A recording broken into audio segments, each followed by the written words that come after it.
Welcome to PM Sports Channel. Be dynamic.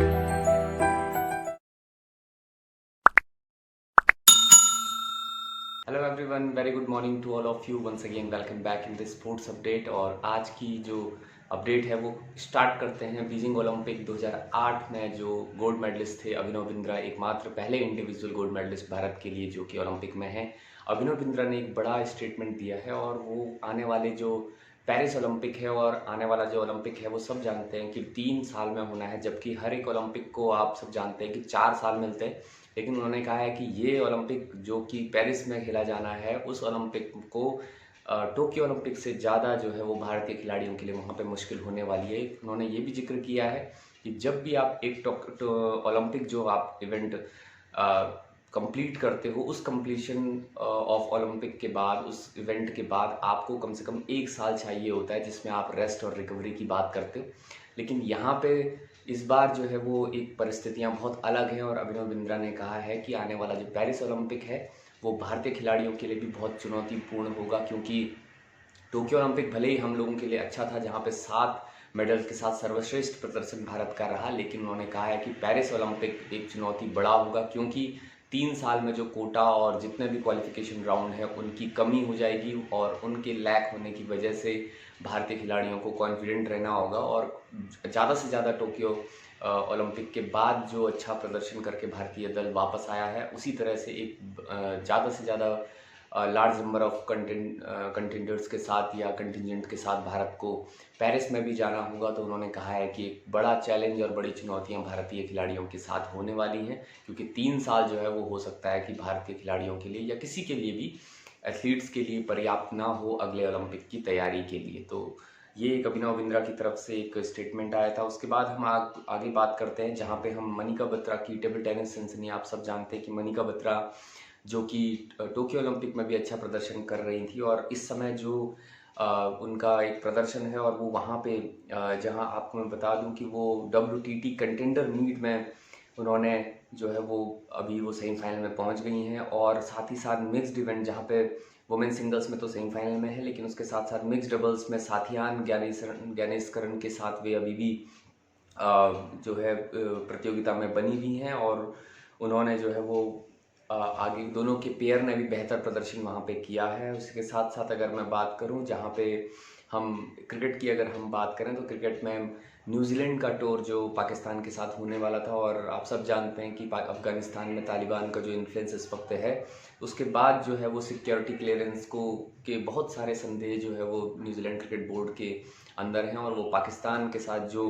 हाल ही में जो अब T20 सीरीज़ और 3 ODI जो वो खेलने वाला था उसके संशय बरकरार है, क्योंकि तालिबान का जो इन्फ्लुएंस है वो पाकिस्तान में भी लगातार अंडर थ्रेट माना जा रहा है। तो इस टूर को, न्यूजीलैंड का जो टूर है पाकिस्तान का, ये भी अभी भी संदेहजनक स्थिति में बना हुआ है। उसके अलावा भारतीय क्रिकेट की अगर हम बात करें तो BCCI ने Ranji trophy, Mushtaq Ali T20 trophy और साथ ही साथ विजय हजारे की जो आधिकारिक तारीखें थी वो घोषित कर दी हैं। और वहीं जनवरी 5 से रणजी ट्रॉफी स्टार्ट होगी। उसके साथ साथ मुश्ताक अली जो T20 टर्नी होगी वो 27 अक्टूबर से स्टार्ट होगा और साथ ही साथ विजय हजारे जो है वो दिसंबर 1 तारीख से खेले जाना होगा। तो बहुत समय से डोमेस्टिक क्रिकेट जो है वो बंद है भारत में, बहुत समय से BCCI इस पर फैसला नहीं ले पा रही थी, लेकिन अंततः उन्होंने अब तीनों जो बड़ी डोमेस्टिक ट्रॉफीज़ हैं, डोमेस्टिक खिलाड़ियों के लिए जो एक्सपोजर प्रदान करती हैं, तो उनकी जो तारीखें हैं वो आधिकारिक रूप से घोषित की हैं। अब बात करते हैं आज क्रिकेट की और, जहाँ पे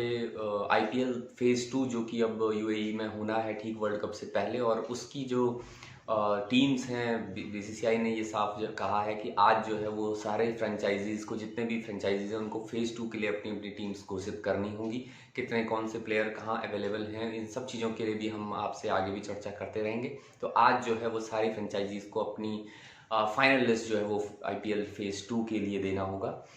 उसके अलावा अगर मैं बात करूं, जहां पे हम फुटबॉल की बात कर लेते हैं, जहां पे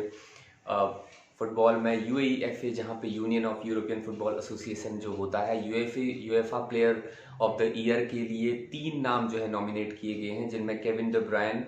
और एनगोलो कांटे और जोर्गिन्हो को शॉर्ट लिस्ट किया गया है UEFA player of the year के लिए। और आपको बता दूं जो कि अभी बार्सिलोना का दामन छोड़ के PSG के साथ मेसी जो ज्वाइन किए हैं, वो अभी चौथे नंबर पे वो अभी इस शॉर्टलिस्ट किए गए हैं इस UEFA player of the year के लिए। तो यही खबरें, यही अपडेट्स आज आपके लिए थी। आने वाले टाइम में हम क्योंकि मैं आपको बता दूं पैरालंपिक जो है वो टोक्यो में 24 अगस्त से खेला जाना है और भारतीय दल वहाँ भी बहुत ज़्यादा बड़े हौसले के साथ और बहुत बड़ा दल इस बार भारत का पैरालंपिक के लिए जाएगा टोक्यो में, जो कि 24 अगस्त से खेला जाना है। तो उसकी भी जो है वो आपके साथ हम साझा करते रहेंगे और आगे जितनी भी अपडेट्स होंगी आपको देते रहेंगे। एक और बात मैं आपको बता दूं जहां पे जाते जाते, जो कि स्मृति मंधाना की तरफ से अभी एक स्टेटमेंट आया था, जो कि आप सब जानते हैं कि भारतीय महिला बल्लेबाज हैं जो कि ओपनिंग भारतीय महिला टीम की तरफ से करते हैं, क्रिकेट टीम की तरफ से। उन्होंने कहा है कि वुमेंस आईपीएल भी भारत में होना चाहिए, जिससे कि गर्ल्स क्रिकेट या वुमेंस क्रिकेट को भी बढ़ावा मिले और साथ ही साथ कहीं ना कहीं जो एक्सपोजर होता है इंटरनेशनल टीम्स के साथ, इंटरनेशनल प्लेयर्स के साथ खेलने का, तो वो उनको भी मिले। और उन्होंने कहा है कि भारत में ये पॉसिबल है और कम से कम 6 टीम्स के साथ उन्होंने कहा है कि इसको स्टार्ट किया जा सकता है, जैसे कि मेंस क्रिकेट को स्टार्ट किया गया था इससे पहले। और 25 वर्षीय जो स्मृति मंधाना है, उन्होंने ये भी कहा है कि जो क्वालिटी ऑफ क्रिकेट है वो लगातार जो है वो हायर होता जा रहा है वुमेंस क्रिकेट का भी। और उन्होंने कहा है कि अगर इंट्रोडक्शन ऑफ आईपीएल, मतलब आईपीएल को इंट्रोड्यूस किया जाता है भारत में, तो कहीं ना कहीं वुमेंस के लिए और जो आने वाले जो यूथ है वुमेन क्रिकेट के लिए, जो पैशनेटेड हैं क्रिकेट खेलने के लिए, उनके लिए एक नया प्लेटफॉर्म होगा। तो यही सब चीज़ें स्मृति मंदाना की तरफ से उन्होंने कहा है कि 5 से 6 टीम लगभग आईपीएल, वुमेंस आईपीएल शुरू करने के लिए भी की जा सकती हैं। तो यही सारी अपडेट्स आप सभी को देनी थी। आने वाले टाइम में और भी मुद्दों पे हम बात करेंगे और भी खेल से जुड़ी हुई चीज़ें, खबरें और अपडेट्स आपके साथ देते रहेंगे। आपको वीडियोस पसंद आए तो ज़रूर कमेंट, लाइक और शेयर करना ना भूलें और साथ ही साथ सब्सक्राइब करें और बेल आइकन को प्रेस करना ना भूलें, क्योंकि आने वाले नोटिफिकेशन आपको ऑटोमेटिकली मिलते रहेंगे। बहुत बहुत धन्यवाद। Thank you so much.